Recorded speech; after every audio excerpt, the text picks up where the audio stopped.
ಎಲ್ಲರಿಗೂ ನಮಸ್ಕಾರ. ಇವತ್ತಿನ ವಿಡಿಯೋದಲ್ಲಿ ಟೈಸನ್ ಚಿಕನ್ ರೆಸಿಪಿ ಮಾಡಿ ತೋರಿಸ್ತಾ ಇದ್ದೇನೆ.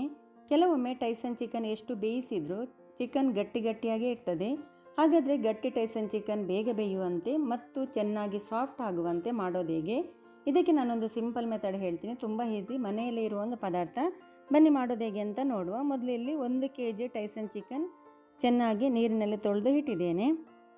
ಗ್ಯಾಸ್ ಆನ್ ಮಾಡಿ ತವ ಬಿಸಿಯಾಗಲು ಇಟ್ಟು 1 ಚಮಚದಷ್ಟು ತೆಂಗಿನ ಎಣ್ಣೆ ಹಾಕಿದ್ದೇನೆ. ಹಾಗೆಯೇ ಸ್ವಲ್ಪ ಕಾಳು ಮೆಣಸು, ಸ್ವಲ್ಪ ಮೆಂತೆ ಕಾಳು, 3 ಚಿಕ್ಕ ತುಂಡು ದಾಲ್ಚಿನ್ನಿ, 1 ಏಲಕ್ಕಿ. ಸಣ್ಣ ಉರಿಯಲ್ಲಿ ಕಾಳು ಮೆಣಸು ಮೆಂತೆಕಾಳು ಚೆನ್ನಾಗಿ ಫ್ರೈ ಆಗಬೇಕು.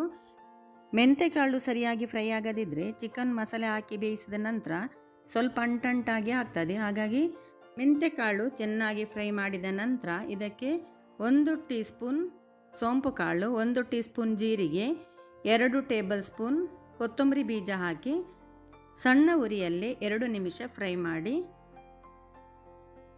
ಮಸಾಲೆ ಫ್ರೈ ಮಾಡಿದ ನಂತರ ಇದನ್ನು ಬೇರೆ ಪ್ಲೇಟಿಗೆ ತೆಗೆದಿಟ್ಟು ಅದೇ ತವಕ್ಕೆ ಇನ್ನೂ ಸ್ವಲ್ಪ ತೆಂಗಿನ ಎಣ್ಣೆ ಸೇರಿಸಿ ಅಥವಾ ಯಾವುದೇ ಕುಕ್ಕಿಂಗ್ ಆಯಿಲ್, 4 ಚಿಕ್ಕ ತುಂಡು ತೆಂಗಿನಕಾಯಿ ಸೇರಿಸಿ ಇದನ್ನು 1 ನಿಮಿಷ ಸಣ್ಣ ಉರಿಯಲ್ಲಿ ಫ್ರೈ ಮಾಡಿ. ಆನಂತರ ಇದರ ಜೊತೆಗೆ 12 ಬ್ಯಾಡಗಿ ಮೆಣಸು ಸೇರಿಸ್ತಾ ಇದ್ದೇನೆ. ಖಾರ ಜಾಸ್ತಿ ಬೇಕಿದ್ರೆ ಗುಂಡು ಚಿಲ್ಲಿ ಅಥವಾ ಗಿಡ್ಡ ಮೆಣಸು ಅಂತ ಹೇಳ್ತೇವೆ, ಅದನ್ನು ಬೇಕಾದರೂ 1-2 ಸೇರಿಸಿಕೊಳ್ಳಿ. ಮೆಣಸು ಸ್ವಲ್ಪ ಫ್ರೈ ಆದ ನಂತರ ಸ್ವಲ್ಪ ಕರಿಬೇವು ಸೇರಿಸಿ ಇದನ್ನು ಒಟ್ಟಿಗೆ 2 ನಿಮಿಷದವರೆಗೆ ಸಣ್ಣ ಉರಿಯಲ್ಲಿ ಫ್ರೈ ಮಾಡಿ ತೆಗೆಯಿರಿ.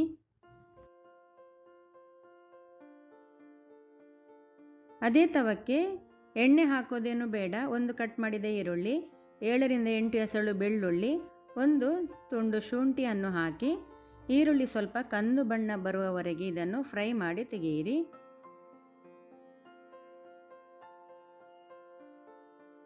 ಫ್ರೈ ಮಾಡಿಟ್ಟ ಮಸಾಲ ತಣ್ಣಗಾದ ನಂತರ ಮಿಕ್ಸಿ ಜಾರಿಗೆ ಹಾಕಿ ಗ್ರೈಂಡ್ ಮಾಡಲಿಕ್ಕೆ ಎಷ್ಟು ನೀರು ಬೇಕು ನೀರನ್ನು ಹಾಕಿ ಇದನ್ನು ನುಣ್ಣಗೆ ಗ್ರೈಂಡ್ ಮಾಡಿ ತರಬೇಕು.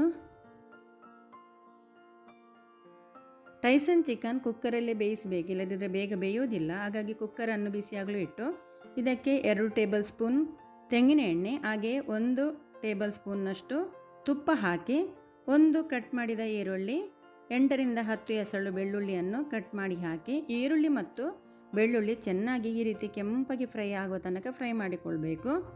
ಈರುಳ್ಳಿ ಬೆಳ್ಳುಳ್ಳಿ ಚೆನ್ನಾಗಿ ಫ್ರೈ ಆದ ನಂತರ 1/4 ಟೀ ಸ್ಪೂನ್ ಹಳದಿ ಪುಡಿ, ಸ್ವಲ್ಪ ಕರಿಬೇವು ಸೇರಿಸಿ ಇನ್ನೂ ಸ್ವಲ್ಪ ಹೊತ್ತು ಫ್ರೈ ಮಾಡಿ.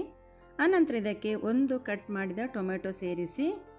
ಟೊಮೆಟೊ ಜಾಸ್ತಿ ಫ್ರೈ ಆಗಬೇಕಂತೇನಿಲ್ಲ, ಸ್ವಲ್ಪ ಫ್ರೈ ಆದರೆ ಸಾಕು. ಟೊಮೆಟೊ ಸ್ವಲ್ಪ ಸಾಫ್ಟ್ ಆಗ್ತಾ ಬರುವಾಗ ಇದಕ್ಕೆ ಕ್ಲೀನ್ ಮಾಡಿಟ್ಟ ಚಿಕನ್ ಸೇರಿಸಿ. ಹಾಗೆಯೇ ಚಿಕನ್ ಸಾಫ್ಟಾಗಿ ಬೇಗ ಬೇಯಲಿಕ್ಕೆ ಇಲ್ಲಿ ಅರ್ಧ ಲಿಂಬೆ ರಸವನ್ನು ಸೇರಿಸ್ತಾ ಇದ್ದೇನೆ. ಆಗಲೇ ಹೇಳಿದಾಗೆ ಲಿಂಬೆ ರಸ ಸೇರಿಸಿದರೆ ಟೈಸನ್ ಚಿಕನ್ ಎಷ್ಟೇ ಗಟ್ಟಿ ಇದ್ದರೂ ಸಾಫ್ಟಾಗಿ ಬೇಗನೆ ಬೇಯುತ್ತದೆ. ಚಿಕನ್ ಹಾಕಿದ ನಂತರ ಈ ಎಣ್ಣೆಯಲ್ಲಿ ಇದನ್ನು ಸಣ್ಣ ಉರಿಯಲ್ಲಿ 2 ನಿಮಿಷ ಫ್ರೈ ಮಾಡಿ. ಚಿಕನ್ 2 ನಿಮಿಷ ಫ್ರೈ ಆದ ನಂತರ ಗ್ರೈಂಡ್ ಮಾಡಿದ ಮಸಾಲೆ ಸೇರಿಸಿ. ಮಸಾಲೆ ಹಾಕಿದ ನಂತರ ಇದಕ್ಕೆ ನೀರು ಸೇರಿಸಬೇಕಾಗಿಲ್ಲ. ಬೇಕಿದ್ದರೆ ಮಿಕ್ಸಿ ಜಾರಿಗೆ 1/4 ಕಪ್ ಕೂಡ ಬೇಡ, ಸ್ವಲ್ಪವೇ ಸ್ವಲ್ಪ ನೀರು ಹಾಕಿ ಆ ನೀರನ್ನು ಇದಕ್ಕೆ ಹಾಕಿಕೊಳ್ಬಹುದು.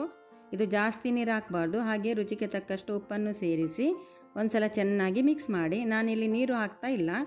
ಈಗ ಈ ಚಿಕನ್ ನೀರು ಬಿಡ್ತದೆ, ಅದೇ ನೀರು ಸಾಕಾಗ್ತದೆ. ಆದರೆ ಬೇಯಿಸುವಾಗ ತುಂಬ ಜಾಗ್ರತೆಯಿಂದ ಬೇಯಿಸಬೇಕು. ಕುಕ್ಕರ್ನ ಮುಚ್ಚಳ ಮುಚ್ಚಿ ವಿಸಲ್ ಇಟ್ಟ ನಂತರ ಮೊದಲು ಸಣ್ಣ ಉರಿಯಲ್ಲಿ 5 ನಿಮಿಷ ಬೇಯಿಸಿ, ನಂತರ ಗ್ಯಾಸ್ ಮೀಡಿಯಮಲ್ಲಿಟ್ಟು 3 ವಿಸಲ್ ಬರೋ ತನಕ ಬೇಯಿಸಿ ಗ್ಯಾಸ್ ಆಫ್ ಮಾಡಿ. ನೆನಪಿರಲಿ, ಗ್ಯಾಸ್ ಫಾಸ್ಟ್ ಇಡಲಿಕ್ಕಿಲ್ಲ, ಯಾಕಂದರೆ ಇದಕ್ಕೆ ನಾವು ನೀರು ಹಾಕಲಿಲ್ಲ. ಹಾಗಾಗಿ ಸಣ್ಣ ಉರಿಯಲ್ಲಿ ಮತ್ತು ಮೀಡಿಯಂ ಉರಿಯಲ್ಲಿ ಮಾತ್ರ ಇದನ್ನು ಬೇಯಿಸಿಕೊಳ್ಬೇಕು. ಮೊದಲು ಗ್ಯಾಸ್ ಸಣ್ಣ ಉರಿಯಲ್ಲಿ 5 ನಿಮಿಷ, ನಂತರ ಮಧ್ಯಮ ಉರಿಯಲ್ಲಿ 3 ವಿಸಲ್ ಬರುವ ತನಕ ಬೇಯಿಸಿದ ನಂತರ ಗ್ಯಾಸ್ ಆಫ್ ಮಾಡಿದ್ದೆ. ನೋಡಿ, ಚಿಕನ್ ಇನ್ನು ಸ್ವಲ್ಪ ಬೇಯಲಿಕ್ಕಿದೆ. ನಿಮಗೇನಾದರೂ ಇಷ್ಟು ಗ್ರೇವಿ ಬೇಕಿದ್ದರೆ ವಿಸಲ್ ಹಾಕುವಾಗಲೇ 4 ವಿಸಲ್ ಹಾಕಿಕೊಳ್ಬೇಕು. ಇನ್ನೊಮ್ಮೆ ಗ್ಯಾಸ್ ಆನ್ ಮಾಡಿ ಇದನ್ನು ಈಗ ಇನ್ನೊಮ್ಮೆ ಬೇಯಲಿಕ್ಕೆ ಇಟ್ಟಿದ್ದೇನೆ. ಒಂದು 5 ನಿಮಿಷ ಬೇಯಿಸಿದರೆ ಸಾಕು, ಮುಚ್ಚಳ ಮುಚ್ಚೋದು ಬೇಡ. ಈ ಗ್ರೇವಿ ಸ್ವಲ್ಪ ಗಟ್ಟಿ ಆಗಬೇಕು, ಆಗ ತುಂಬ ರುಚಿ ಆಗ್ತದೆ. ಹಾಗಾಗಿ ಇದನ್ನು ಇನ್ನೂ 5 ನಿಮಿಷ ಮುಚ್ಚಳ ಮುಚ್ಚದೆ ಇದೇ ರೀತಿ ಬೇಯಿಸಿಕೊಳ್ಬೇಕು. ಪದೇ ಪದೇ ಮಗುಚುತ್ತಾ ಇರಿ. ನೋಡಿ, ಈಗ ಗಟ್ಟಿ ಆಗ್ತಾ ಬರ್ತಾ ಇದೆ. ನೋಡಿ, ಇವಾಗ ನೋಡಿ ಸರಿಯಾಗಿ ಕಾಣ್ತಾ ಇದೆ, ಎಣ್ಣೆ ಕೂಡ ಬಿಟ್ಟು ಬಂದಿದೆ. ಈ ರೀತಿ ಆಗಬೇಕು, ಇದು ತಿನ್ನಲಿಕ್ಕೆ ತುಂಬ ರುಚಿ. ಲಿಂಬೆ ರಸ ಹಾಕಿದ್ರಿಂದ ಚಿಕನ್ ಬೇಗ ಸಾಫ್ಟ್ ಆಗ್ತದೆ, ತಿನ್ನಲಿಕ್ಕೆ ಕೂಡ ರುಚಿ ಆಗ್ತದೆ. ಇಲ್ಲದಿದ್ದರೆ ಟೈಸನ್ ಚಿಕನ್ ಸ್ವಲ್ಪ ಗಟ್ಟಿ ಗಟ್ಟಿಯಾಗಿರ್ತದೆ. ಇದಕ್ಕೆ ನಾವು ತುಳುವಲ್ಲಿ ಕೋರಿ ಬಣ್ಣ ಮಂಜಲ್ ಅಂತ ಕೂಡ ಹೇಳ್ತೇವೆ. ತುಂಬ ರುಚಿ ಆಗ್ತದೆ ಹೀಗೆ ಮಾಡಿದ್ದು. ಮೇಲೆ ಸ್ವಲ್ಪ ಕಟ್ ಮಾಡಿದ ಕೊತ್ತಂಬರಿ ಸೊಪ್ಪು ಸೇರಿಸಿ, ಇದು ಅಲಂಕಾರಕ್ಕಾಗಿ ಮಾತ್ರ, ಬೇಡದಿದ್ದರೆ ಸ್ಕಿಪ್ ಮಾಡಿ. ಈ ಚಿಕನ್ ರೆಸಿಪಿ ನೀವು ಒಂದ್ಸಲ ಖಂಡಿತ ಮಾಡಿ ನೋಡಿ, ತುಂಬಾ ರುಚಿ ಆಗ್ತದೆ. ಹಾಗೆ ಇವತ್ತಿನ ಈ ರೆಸಿಪಿ ನಿಮಗೆ ಇಷ್ಟವಾಗಿದ್ದರೆ ದಯವಿಟ್ಟು ಲೈಕ್ ಮಾಡಿ, ಶೇರ್ ಮಾಡಿ. ಈ ವಿಡಿಯೋ ನೋಡಿದ್ದಕ್ಕೆ ತಮಗೆಲ್ಲರಿಗೂ ಧನ್ಯವಾದ.